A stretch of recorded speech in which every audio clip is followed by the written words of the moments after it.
Guys, welcome back to a brand new episode of the Football Economy. I'm very excited today.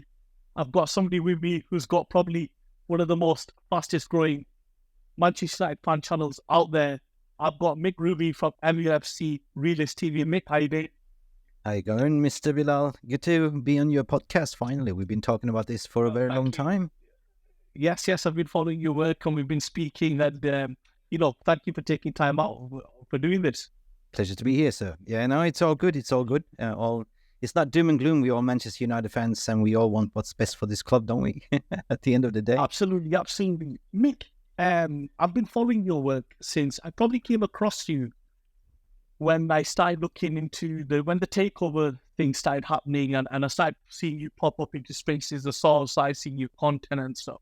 So I really wanted to get you on 1 year on, and we're going to touch upon the takeover, everything. But before we actually start, I want to touch upon the weekend's results. So I don't want to go into, look, there's been a lot of coverage on this, on what went wrong, what went right. But I want to hear from somebody like yourself. Where do you think things are actually going wrong? It's funny that you kind of mentioned that because I did a morning show about this morning as well. I did a post-match analysis afterwards. And I always say that, Bilal, that I don't like to do post-match analysis, especially when we lose, or I always like to sort of take, sleep on it and just reflect, and maybe I see things differently. But this time I woke up, I didn't see it differently, Bilal, to be honest. Where did it all go wrong? I don't know. It's just the overall team selection, I would say, knowing that Newcastle, they don't rotate. They have like a half squad injured already. And you know that they're going to line up pretty much with the same squad, meaning Bruno Guimaraes in the midfield, together with Joe Linton and what's his name, young Miley as well. So That's right, yes. Yeah, so Ten Hag basically had the team sheet already in front of him.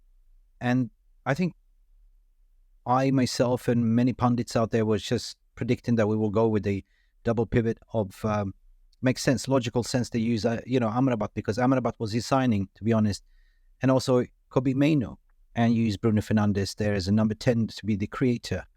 But I think we were all shocked to see that the lineup that came out, it was totally unbalanced, wrong to start.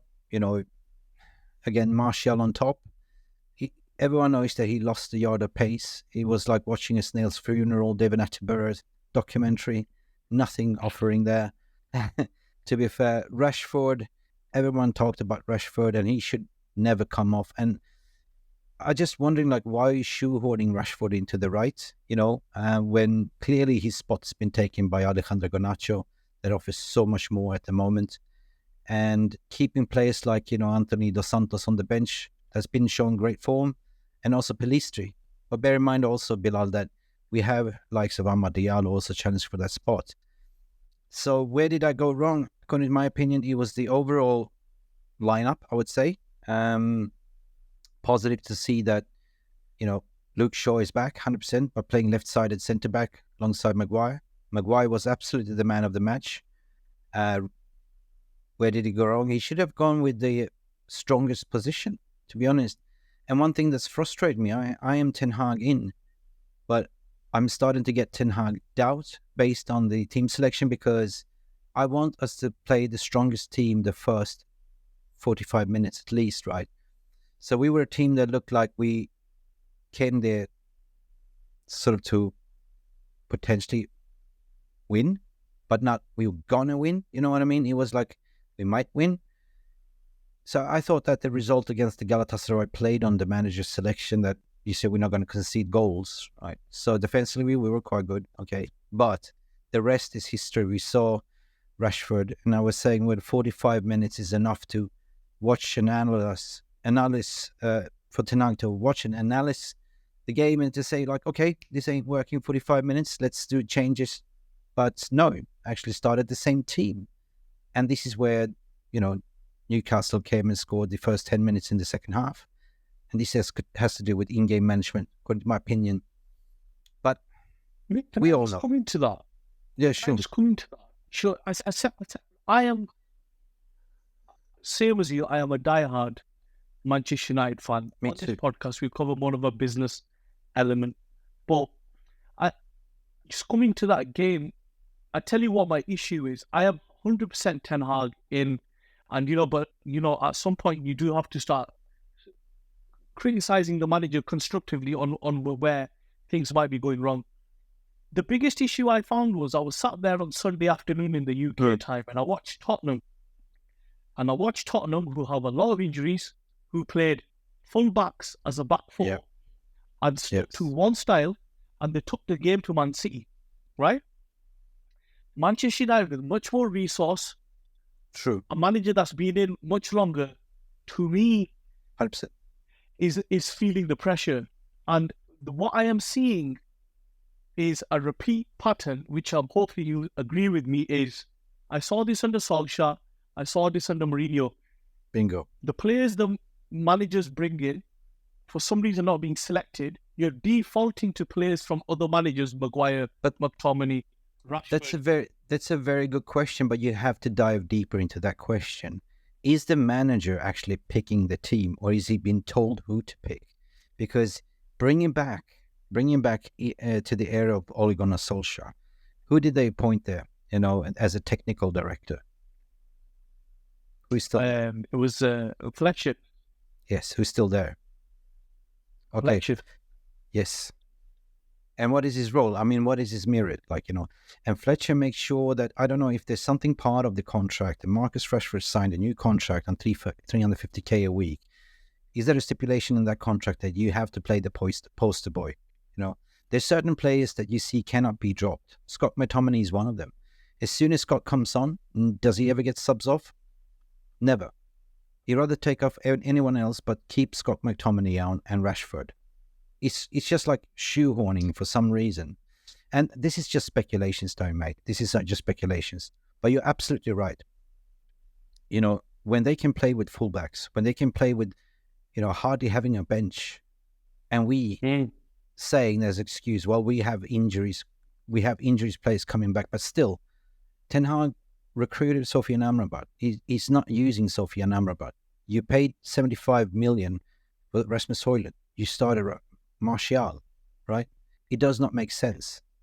So I'm trying to say, make it make sense what happened on Saturday, because I certainly can't, and I was still dwelling on it. And I go like, Bilal, you live by this sword, you will die by this sword. But at the end of the day, you will be judged like the fan base. They will judge him based on the lineups, the in-game management, and no results. And I'm afraid that it's the rinse, wash, and repeat that are going to happen again.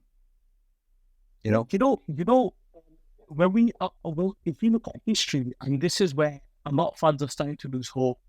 If you just look at the history of the last 10 years, we appointed Moyes, and the excuse was Moyes, the job's too big for him. We bought Van Gaal, or the games passed him by. We need a serial winner. We bought Mourinho in, or we bought him in 3 years too late.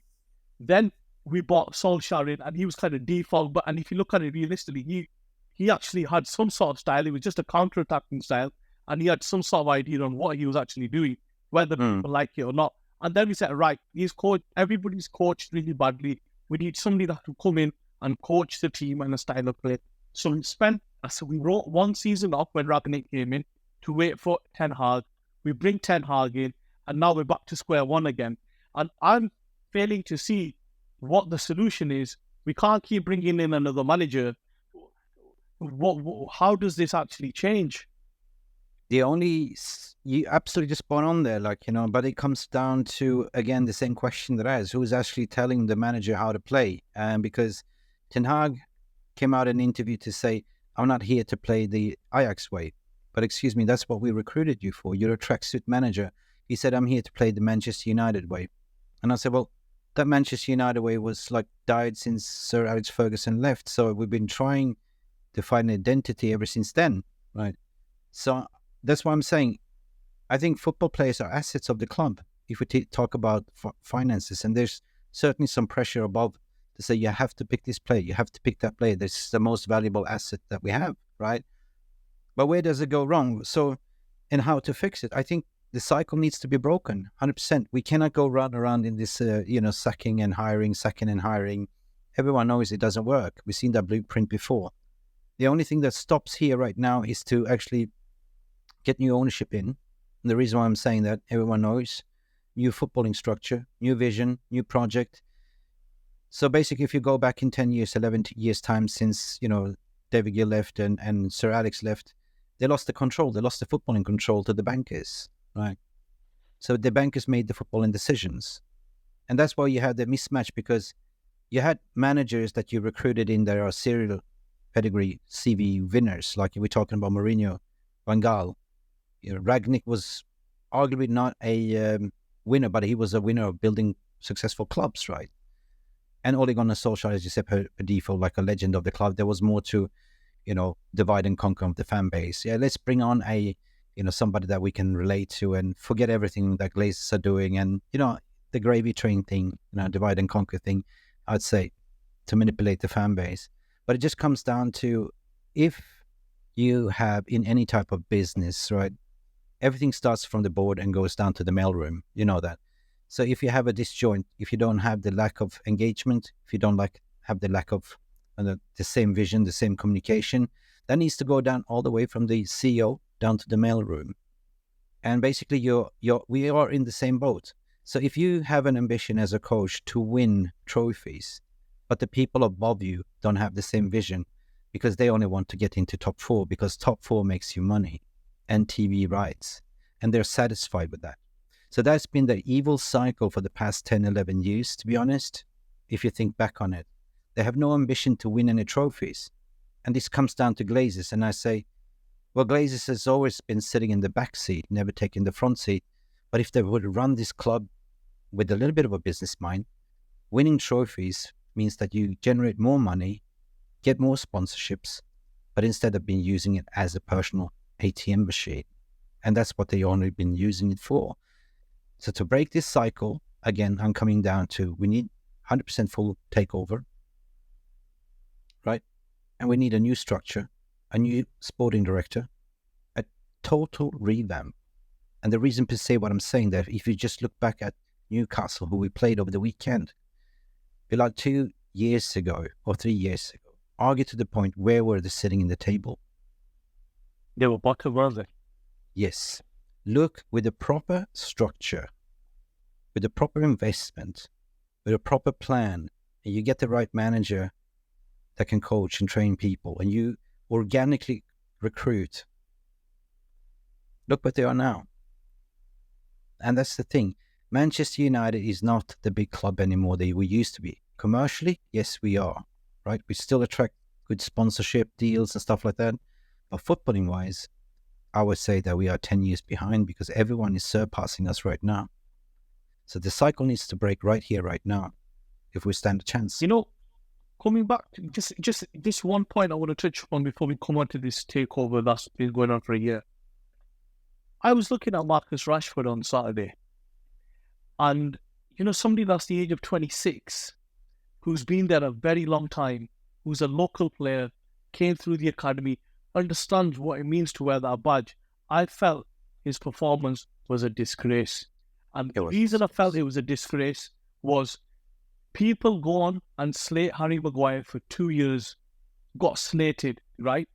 But he still turns up, he puts in to the best of his ability and performance. And on Saturday, you saw Rashford constantly let Wan-Bissaka be 2-on-1 all the time. There were certain situations where his body language was a disgrace. And coming on to Jamie Carragher's point from yesterday, Mick, just to finish off, look at Son, who played up front against Man City, one of the toughest grounds to go to, zero service. It is. Look, he constantly ran, constantly put in effort. Yep. And I just feel at some point you have to start calling these players out. How long can this go on for? I totally agree with you, and I applaud the pundits for not protecting them anymore. They've been called out. They have been called out. Roy Keane called them out. Carragher called them out. Everyone is calling up. The fan base is starting to see.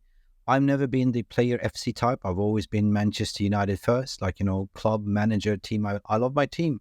I'm passionate red, and too patriot for that one.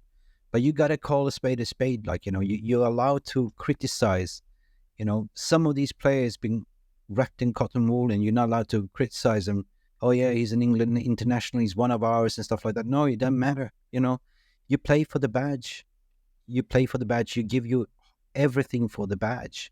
And Marcus Rashford, I'm sorry, I've been saying that this season. Where is he?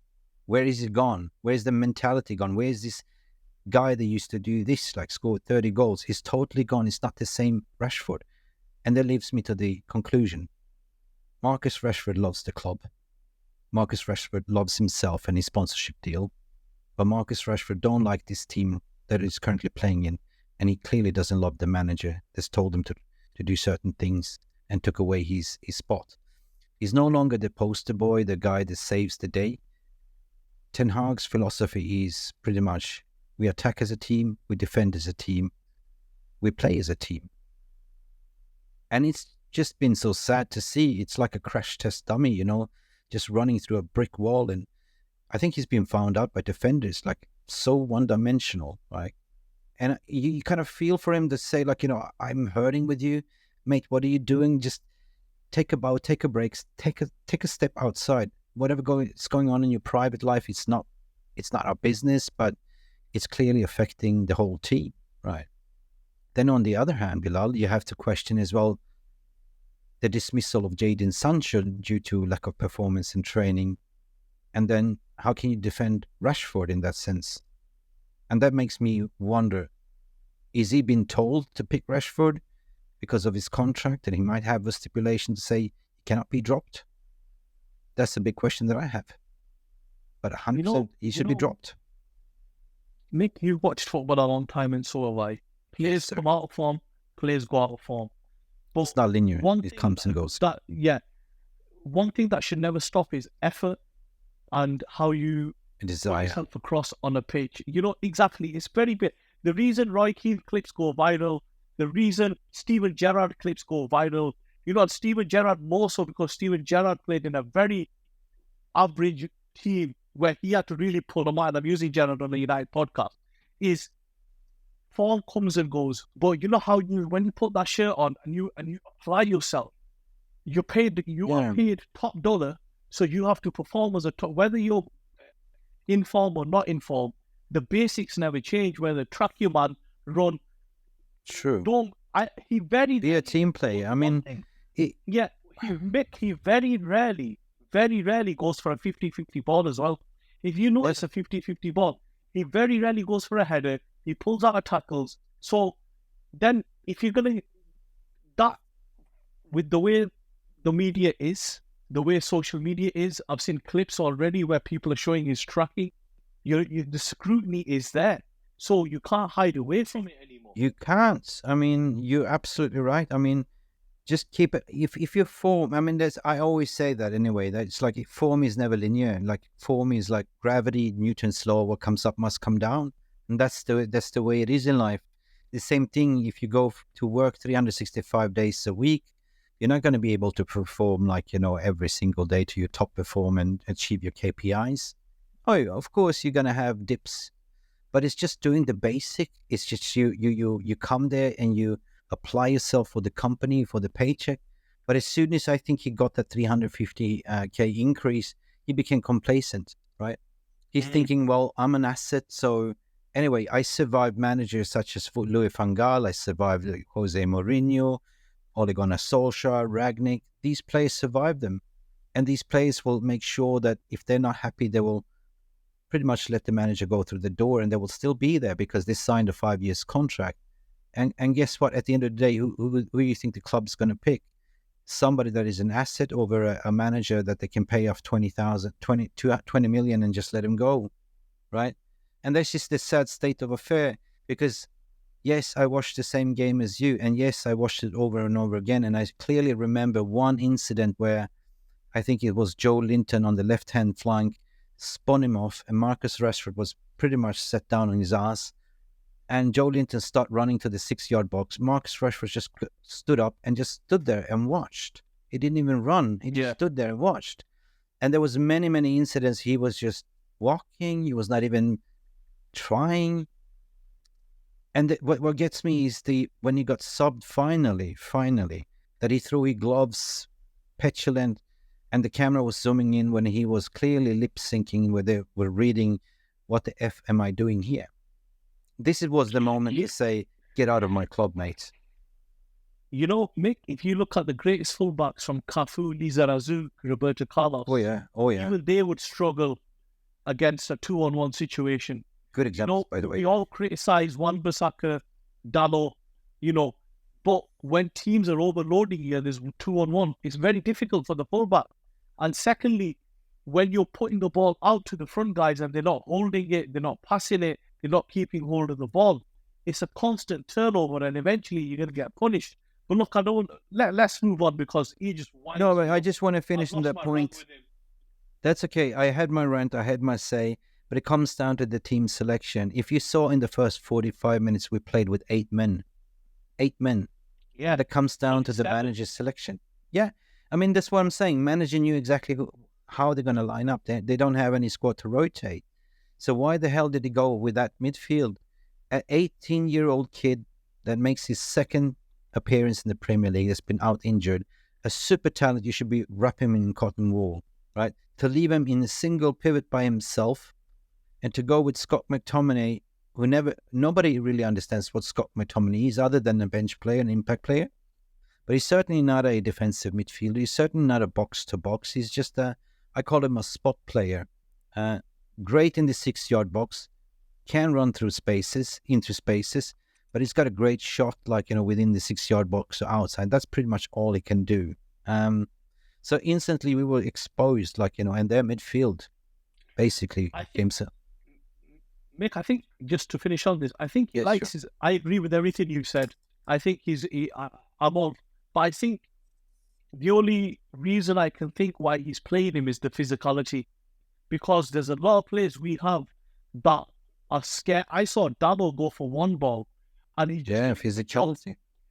I think it's purely physicality because if me and you, who are not professional coaches or players, can see the gaps in his game, I don't see how the manager cannot see it. But look, let's move on. Just because when you say physicality, then riddle me this: why didn't he start Rasmus Højlund as the front number 9? Physicality. Instead, he chose with the Martial.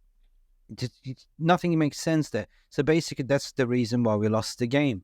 We had Martial that didn't do nothing. We had Rashford that didn't even track back. We exposed Garnacho that least tried, right? We had a midfield that was cut in pieces, and you had 45 minutes to do the changes. So I put this one on Ten Hag, to be honest. I really do. I agree with you 100%. But one other thing, just to touch on then, because you reminded me. Another issue which we as fans turn a blind eye to is Bruno Fernandes's positional play without the ball. Because his positional play without the ball is very problematic. Because he's all over the place. Because everybody goes on about the midfield, McTominay's bad, agreed, right? Whoever plays with him is bad, right? Agreed. But Bruno Fernandes is in that midfield as well. His positional play without possession is terrible because he has such gaps, which the gaps cause such issues. But sometimes he's good. Sometimes, like Gattuso said. Yeah, listen, you know that the famous Gattuso quote, sometimes very good, sometimes shit, 100, yeah. So what I mean is, to accommodate him for his ill discipline on the ball, you need 2 players that play the holding position, their positions very well. Yes. Because you can't carry a player like Bruno Fernandes because he's so good when he has the ball. So, you can't, but the other players need to do their jobs really, really well. Coming on to move the conversation forward. Yeah, let's move on. Topic, Rick, which we've covered over the last year or so is this takeover, which never seems to be happening, and it is happening. And I had some questions prepared. Then I saw the Sky News article this afternoon, and then thought, okay, we'll change. Okay, let's go. I'm gonna try shedding some new light onto this, and I don't want to go over because it's been covered so much. Let's start with why do you think there is there is a delay going on at the moment with this? Well, first and foremost, it depends. I've been covering this for over a year. I've been doing over 200 podcasts regarding this. So for me, it's getting boring. One thing that I've learned over this takeover is actually who is benefiting from this. It's been the media has been benefiting this, because as soon as you attach yourself to the name Manchester United, it generates so much clicks and engagements. Even the club itself generated a lot of social media engagement. For me, it's been one spin story after the other, and the one that's been leading this latest is actually Sky News. They were the one that came out first to say that 92 Holding Foundation is out, and it's been one stream flow after another, just promoting Ratcliffe and Ineos on 25%. Why? I don't think it's that advanced as of yet. I think it's more of the media setting the targets and the agenda. They're treating it like a transfer window. But if you understand business, it doesn't really work like that, you know? If you just look at the whole sales takeover process, I'll call it the sports journalist publications and stuff like that became all of a sudden takeover experts and treating it like a window, like Fabrizio Romano. Here we go, almost personal terms, not a problem. All we can see, here we go. That's it. So it's been like, reported imminent this Monday, Tuesday. Oh, by the way, next week. Oh, next week comes. Oh, maybe next year, maybe never, And today, over the weekend, after we lost, it was spun out that Sir Jim Ratcliffe looking forward to start on Monday. And it's like, I saw that as well, yeah. Mate, first and foremost, you got to do a proper club announcement. Second and all, you got to report it to New York Stock Exchange. I mean, this just shows you that they are playing on the fans' emotions. They don't understand people that, read the headlines. And it's just been diabolical, man. It's like divide and conquer, like, human rights issues and then greenwashing issues. And it's just been dividing the United fan base. But all we have to do is to look at Glazers at 100% because that's what we want to. Like, I don't understand how you can settle for 25%, Bilal. So just riddle me this. If you go to a steakhouse, right? Do you go to order a T-bone steak and say, I'm going to eat it 25%, or you're going to eat 100% of that steakhouse? Or as a fan, do you go to a game and expect to see 25% performance of Manchester United, or do you demand 100% output? I would say 100%, For me, this 25% does not make any sense whatsoever. It's too complicated. That's the reason why it's delayed. He bought himself time to get a foot in the door. That's my opinion, because he stayed in the race. He stayed in the race, yes. And I don't believe that the other party's out for some reason. I don't think it ain't over to the fat lady things, but that's my opinion. Because they don't need to do PR. They are quite confident they put it a valuation well over. They will buy out all the siblings. On the other hand, Ratcliffe has been, stalling it, according to my opinion, being the bottleneck, just trying to buy, his time in. So basically, he's the one that's been restructured from 69 to 51. That got challenged by the minority shareholders, Lindsay Trainbowen, Arias, because they all want to pay out at the end of the day. So he came out now all of a sudden. David Hellier was reporting that the bid was dead out of the board, and all of a sudden Bloomberg, as an editorial, once you start reporting things, then you have to follow up on it. And he reported that 25% has been constructed, but it's so complicated, and even, people like Sky News and stuff has been reporting, leading this race. Even the calculations is not wrong. It's wrong. Like 1.2 million, 1.5, 1.6, what's going to be? And it's just been like one thing after another. And do you think it could be a phased buyout? If it is Jim Ratcliffe? A phased buyout. I was hearing something that, both Joel and Avram, they want an exit, they want out. But then if that's the case, it doesn't make sense. Then you got to look at 92 Holding Foundation, because they offered a full % buyout for everyone, right? And one thing what we know about Glazenomics is the only thing they care about is the money. That's the money and how much they're going to walk away with. Everyone in that family, I kid you not, they have equal shares. Like, they are 6 siblings, and whenever they have a birthday party, they split equal. If you had 6 siblings before, you will argue to the point where Why did you get a drop Coke more than I in the glass? You know what I mean? It's got to be split equal, right? So I think it's been more media driven than actual factual driven from a business sense, because I always apply my business logic, my financial, my change management skills. I come from a people and culture background, transformation and change. I've seen these mergers and acquisitions. I spoke to the Swedish Rumble, so have you. Spoke to multiple people in this industry, and everyone says this doesn't make any sense. Even if it's a face buyout, it still has to apply by Cayman Island, fair trading, fair buyout clause as well. So 12.5% here, 12.5% there. Riddle me this. I don't understand. Usually it makes sense, but this one is just like, it feels a little bit like more of a smoke than a fire. I think you're 100% right in what you're saying. I think the media has not helped the situation by pointing out fake dates, Sheikh Jassim's out, Sheikh Jassim's in. I think we will know in the next 7 days from what the media are saying today. One thing is for sure, if I don't like to mix geopolitics into this, but if you understand how the world is, how the economical world is sticking to geopolitics, if you control certain elements, if you control the information flow, you control pretty much everything. You know what I mean? So you got to ask, where is this coming from? Like, who is spreading this information? So it's pretty much the same in the transfer market.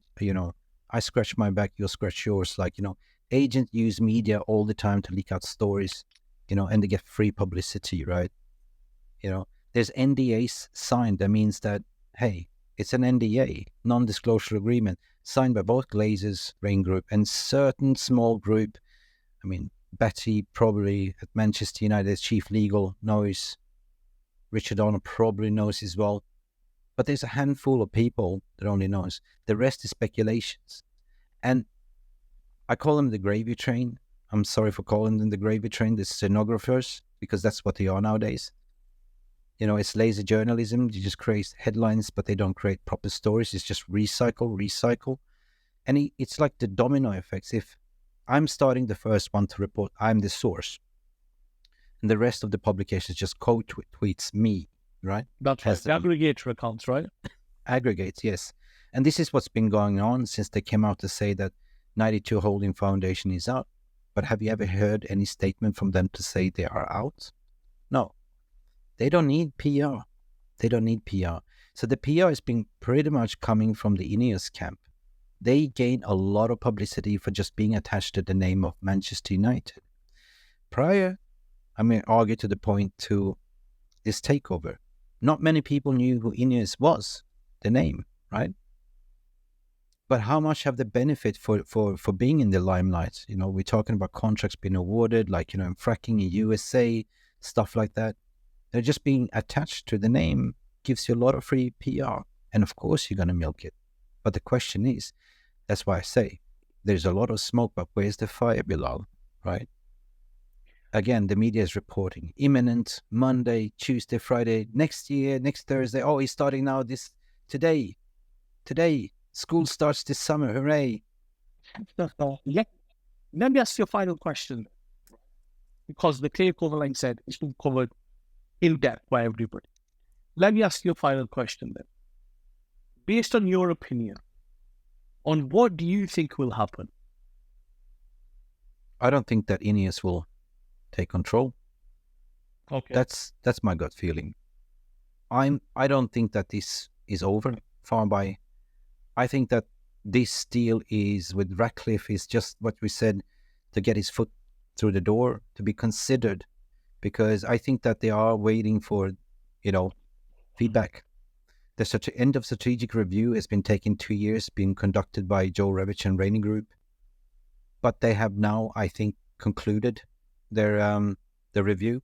So I think that both bidders are sitting there waiting for feedback, and both camps sitting there confident. One camp is led to believe that they are out, but I don't think nobody really knows. They don't need PR, you know what I mean? But the other one that's going for 25 is blowing a lot of smoke. You know how it is? It's always the loudest that is less confident. You just take back, bullies are allowed, but inside they're weak. The loudest in the room is the weakest in the room. Yes, exactly. That's the saying. And this is the same analogy that I use here. I think that there's certain unbiased or biasness in was, can I say, xenophobic agendas, like, against Manchester United, and they want this British, and it goes down to protecting your British players and stuff like that by giving critics to Onana and all the foreign players. It's there rooted within the British media society, unfortunately. I'm an independent journalist, and when I went to school, at least my gaffer told me, always look at two sides of the story, and the truth is always in the middle, right? So it's up to you how you interpret the story, but this is my opinion. This is what I believe, and I've been saying that I don't think this Night 2 Holding Foundation is dead out of the water as of yet.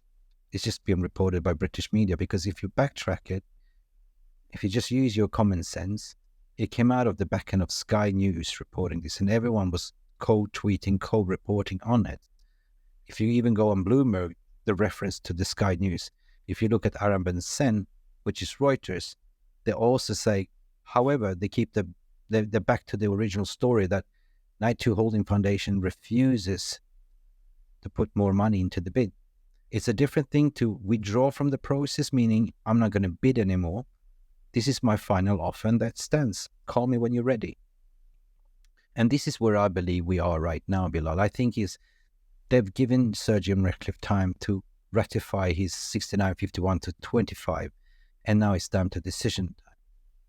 Right? This is just my business analogy. I don't know what you say, but anyway, what I'm saying here is not news. It's just my opinion, though. I think, Nick, we're going to find out in the next 7 days. I think this cannot go past 15th, 16th of December. They need money. They need money. And the thing is, it's just like a high-stake Texas Hold'em billionaires game. It's like a Squid Game, right? I know that you sitting there, Bilal, you know that I have 4 aces in my hand, right? And I know that you you need my money, right? You're the Glazers, let's say. I know that you need to sell, but you don't know, right? I know that I'm confident what I have in my hand. So now it's just calling the bluff, right? Glazers don't have the upper hand anymore. We've seen the finances. They are broke, right? They're broke. And if they're going with this forecast, let's say, if you're speaking finance, based on 2026, the club might be worth 10 billion based on the forecast. Well, that's pretty much like planting a seed, being a farmer, and hoping that it will be, rain and balanced sunshine. Yeah, in business, projections don't mean nothing. Realistically, it's what you valued at today. And I understand there's a legacy value to Manchester United, but it's nowhere near what they think. And to get to 10 billion revenue, there needs to be a new TV deal that benefits, and they need to be successful on the pitch. They can't be finishing 7th and 8th and be valued at 10 billion. And number 3 is there's only so many billionaires out there that actually want to buy a club, and eventually they will run out as well. So you don't want to. Yeah, you don't want a situation where. Just imagine yourself understanding that you are realizing that you are the only one bidding against yourself on the 100%. It doesn't make sense then to outbid yourself, does it? Right? So you basically say, well, no, Forbes evaluation says the club is worth 4.8 billion. I'm putting 6 billion on or 7 billion on. Nobody really knows the figure, right? They've been saying that's under evaluation, over evaluation, but who is really knowing, because there's NDAs in place. The only thing is, we will find out sooner or later what we found out with Richard Arnold through a club statement. Yeah.